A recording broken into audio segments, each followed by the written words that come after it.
प्यारी साध संगत जी, ये शब्द गुरु ग्रंथ साहिब जी के 872 नंबर पन्ने ते अंकित है।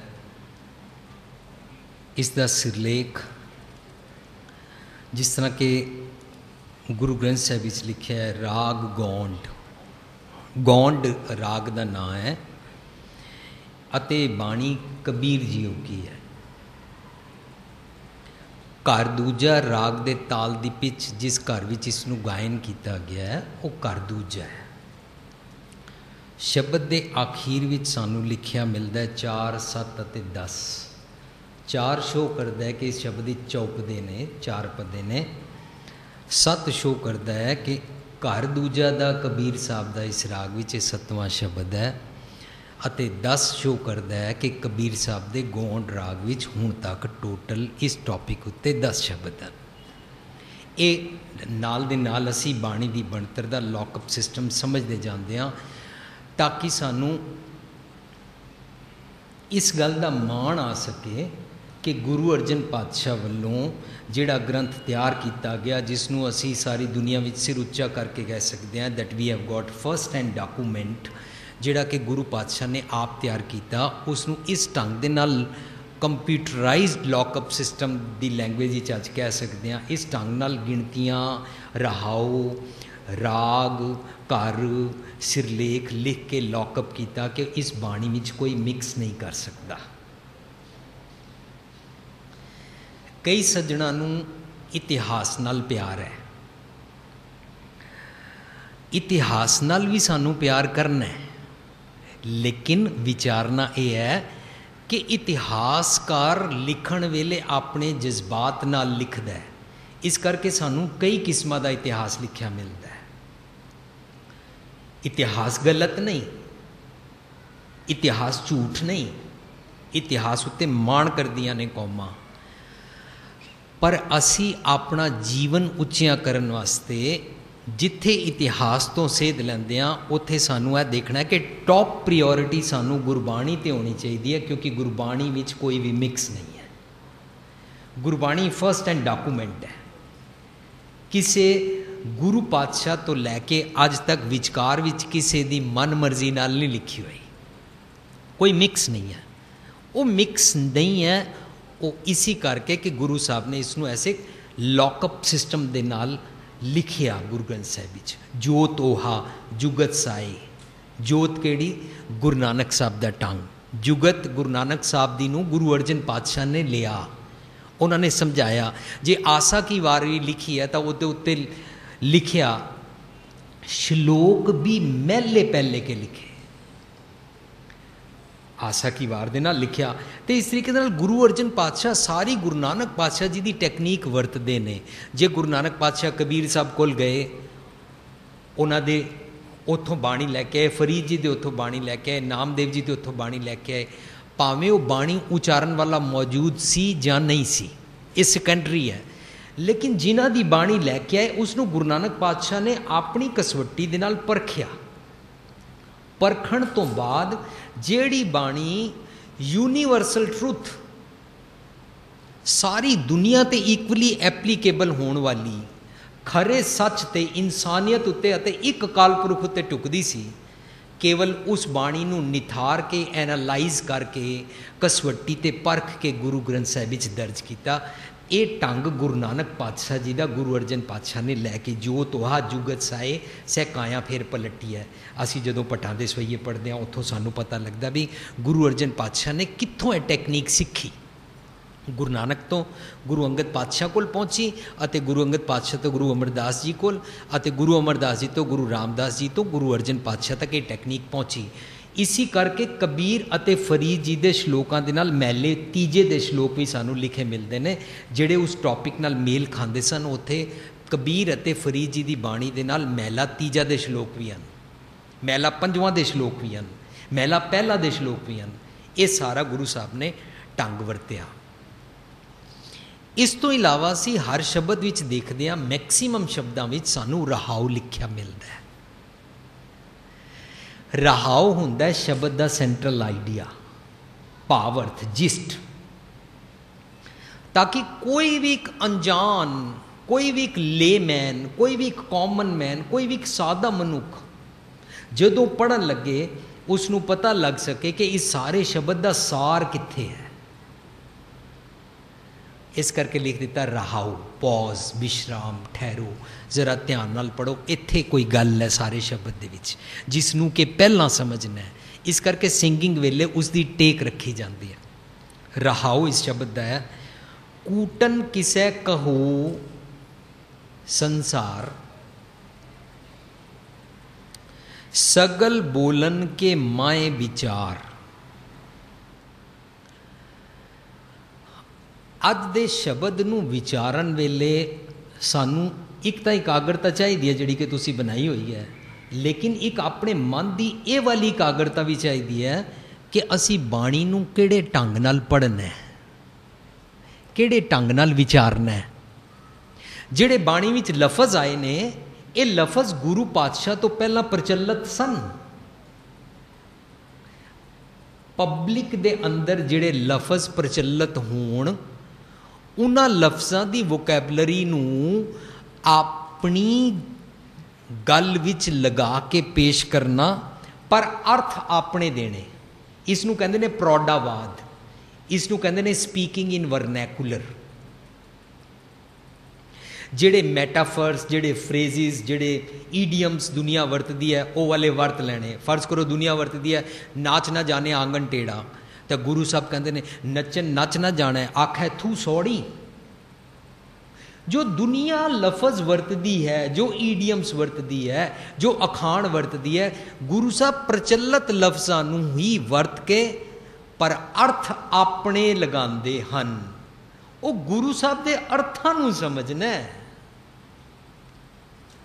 उस लफज दे नाल जेकर असी वह गए और गुरु साहब के अर्थां नूं ना समझिया तो गुरु नानक पातशाह की जिहड़ी विको लितरी सारी दुनिया विच एक्सक्लूसिव बाणी दे थ्रू दुनिया नूं एक फलसफा दिता गया, वो बाहर आ ही नहीं सकता। उसनूं असी खोल के पेश ही नहीं कर सकते।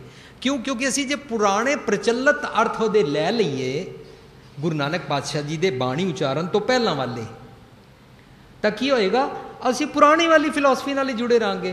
पर गुरु नानक पातशाह ने साए मेरा नीत नवा करके दुनिया नूं एक नवी फिलॉसफी दिती, अते ये नवी फिलॉसफी सिर्फ ते सिर्फ एक कालपुरख अते इंसानियत नाल मेल खांदी है। इस करके वो कदे पुरानी नहीं हो सकती। सच पुराना ना थी नाम ना मैला होए, पुरानी हो ही नहीं सकती। कई लोग सोचते हैं जदों जमाना बदल जाए धर्म वालियां नूं बदलना चाहिए, धर्म बदलना चाहिए, धर्म दे विच कुछ चेंज आनी चाहिए है। कोई चेंज की लोड़ नहीं पैंदी। जेकर सच नूं पल्ले बन लीए, सच हमेशा सच रहेगा। तुसी कदी भी किस मर्जी सदी विच चले जाना, भावें पुरातन ते भावें अगे आने वालियां अरबां खरबां सदियां, 2+2=4 ही रहेगा, 2 दूना 4 ही रहेगा। कदी भी नहीं है सच नूं बदलिया जा सकता। ना 2 दूना 5 कदी हो सकते हैं, ना 2 दूना 3 कदी हो सकते हैं। हाँ धक्के दे नाल जिस तरह आम कहावत है भी डाडिया दा 70ਵੀਂ 100 होंदा है, भी डाडे नूं पुछो भी 7 गुणा 20 किन्ना होंदा जी 100 होंदा है, पर दरअसल तो 5 गुणा 20 100 होंदा है ना। पर डाडा कहता मैं ना मानू, ये गल वखरी है। डाडा तो अज भी नहीं मनता, पहला भी नहीं मनता सी, गुरु साहब वाले भी मनता नहीं सी, बाद भी नहीं मनता। खैर समझना यह है कि गुरु पातशाह जी की बाणी के जिहड़े अखर हैं, इन्हां अखरां दे पिछे जिहड़ा हिडन मैसेज है, उन्हां दे विच जिहड़ा गुझिया भावर्थ है, असीं उहदे तक पहुँचण दा यतन करना है। वो तां पहुँच सकते हैं जे बाहरों कोई बोरोड नॉलेज या पुरानी कोई फिलॉसफी नूं उहदे उत्ते ना थोपीए अते गुरु पातशाह जी की बाणी चों दे अर्थां नूं लभण दा यतन करिए। हुण जदों इस पक्षों विचारांगे तो पता लग्या अज गुरु साहब कह रहे ने, कबीर साहब की रसना तो समझा रहे ने, कह रहे ने कूटन किसै कहो संसार, ए दुनिया दे लोको तुसी कूटन किनू कहंदे हो? तुसी आम तौर पर तुहाडी बोली विच दुनिया दे लोको कूटन उन्होंने कहंदे ने जिहड़ा ठग होवे, जिहड़ा फरेबी होवे, जिहड़ा धोखा दिंदा होवे, उन्होंने तुसी कूटन कहंदे हो। पर कबीर साहब कहते हैं सगल बोलन के माए विचार, ये तो ਤੁਸੀਂ ਕੂਟਨ ਉਹਨੂੰ ਕਹਿੰਦੇ ਹੋ, ਪਰ ਕੋਈ ਇਨਸਾਨ ਕੂਟਨ ਵਰਤਦਾ ਉਹਦੇ ਬੋਲਣ ਦੇ ਪਿੱਛੇ ਕੀ ਵਿਚਾਰ ਹੈ, ਉਹਦੇ ਬੋਲਣ ਦੇ ਪਿੱਛੇ ਕੀ ਥਾਟ ਹੈ, ਇਹਦੇ ਤੇ ਡਿਪੈਂਡ ਕਰਦਾ ਹੈ। ਜ਼ਰੂਰੀ ਨਹੀਂ ਕਿ ਜਿਹੜੇ ਅਰਥ ਤੁਸੀਂ ਸਮਝ ਰਹੇ ਹੋ ਅਰਥ ਹੋਣ। ਫਰਜ਼ ਕਰੋ ਇੱਕ ਮਾਂ ਕਹਿੰਦੀ ਹੈ ਹਾਏ ਮੇਰਾ ਚੰਨ ਵਰਗਾ ਪੁੱਤਰ, ਉਹ ਰੀਲੀ ਹੈ, ਮੂੰਹ ਦੀ ਗੱਲ ਥੋੜ੍ਹਾ ਨਾ ਕਰ ਰਹੀ ਹੈ। ਉਹਦੇ ਸਗਲ ਬੋਲਣ ਕੇ ਮਾਏ ਵਿਚਾਰ, ਉਹਦੇ ਕਹਿਣ ਦੇ ਪਿੱਛੇ ਇੱਕ ਜਜ਼ਬਾ ਹੈ, ਇੱਕ ਭਾਵ ਹੈ, ਇੱਕ ਇਮੋਸ਼ਨ ਹੈ ਕਿ ਸੋਹਣਾ ਹੈ। ਸੁੰਦਰਤਾ ਨੂੰ ਚੰਨ ਨਾਲ ਕੰਪੇਅਰ ਕੀਤਾ ਜਾਂਦਾ ਹੈ।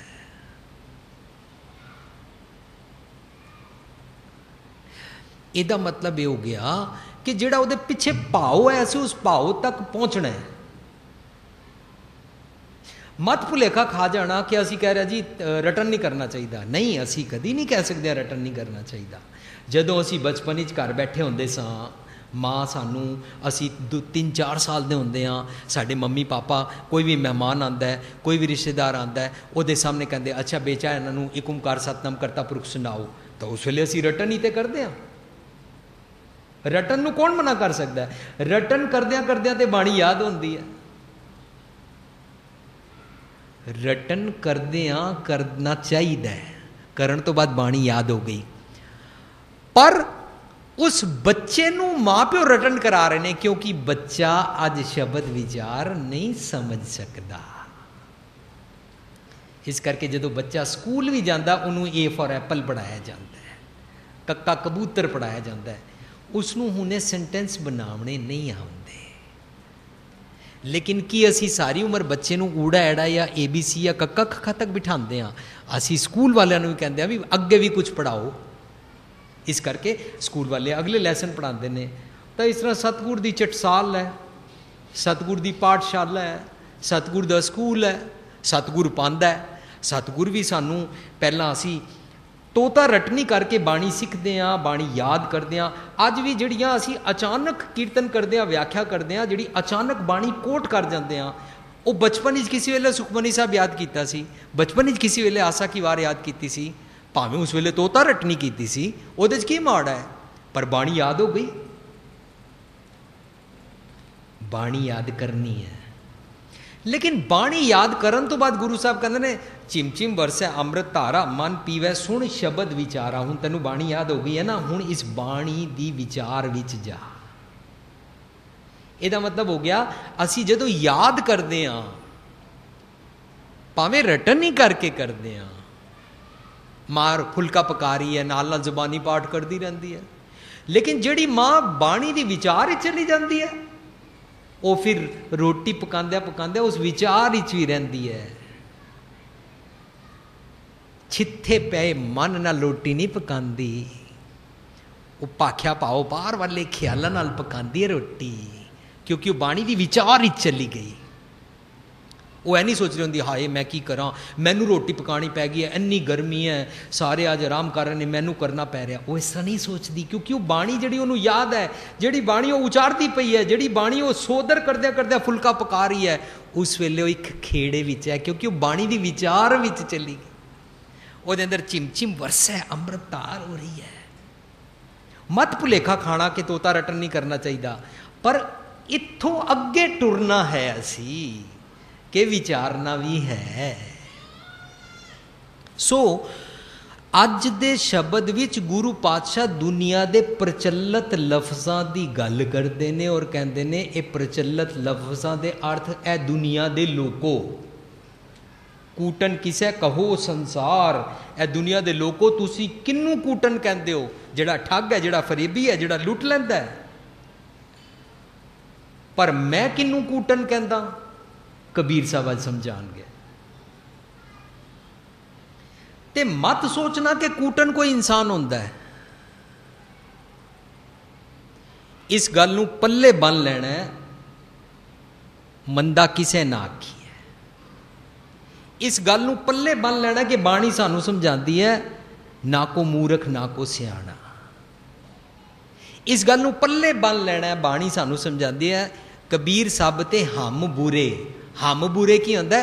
ਹਮ ਵਾਲੇ ਜਿਹੜੇ ਤੇਰੇ ਖਿਆਲ ਨੇ ਨਾ, ਇਹ ਈਗੋਇਸਟਿਕ ਖਿਆਲ,